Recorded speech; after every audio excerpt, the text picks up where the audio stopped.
what does life look like now that your virtual assistant is on the team and those problems are being solved? What are the top two or three things that say the top two or three benefits, most impactful benefits for you?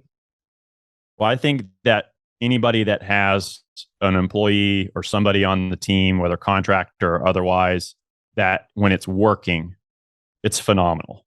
To come back to your inbox and see confirmation. I mean, this podcast interview, I got the inquiry from Belay and or they were saying, hey, this guy's trying to help out construction guys and looking for to talk about this.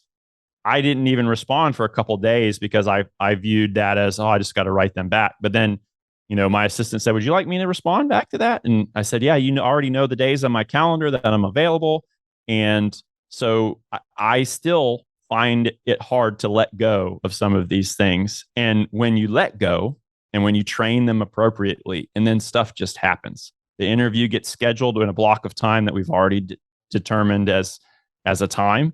And I show up and I sit down and have this conversation with you, and I'm not worried about it. She's already got the link in my calendar. I don't have to go through my inbox. I just click on it and we're on this call. And she does that for all my leads. She, even just today, we had somebody email back and say, we really want to go ahead. I charge for estimates and I charge for design services as well.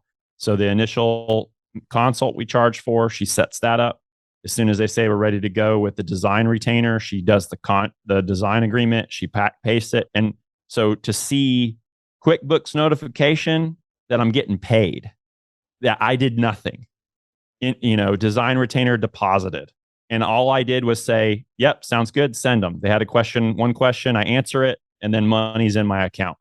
And it can be hard to fork out the initial capital that it costs to bring somebody online. And it does take, in my particular, I would say that it was about the 90-day point where there was a net benefit from the virtual assistant. And Michael Hyatt talks about that.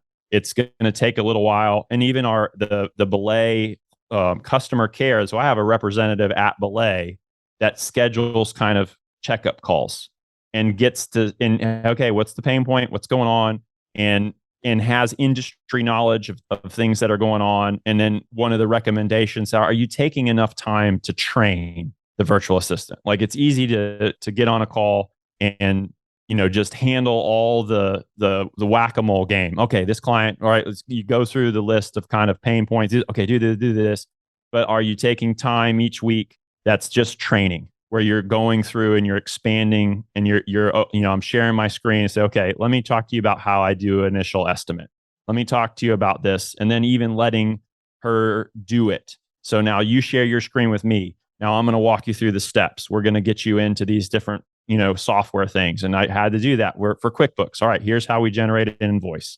Here's how you attach the design retainer agreement to the invoice, but also make sure we get the signature. And then letting her do it. And then now she's good because we took that hour, we went through it, I showed her, then I let her do it.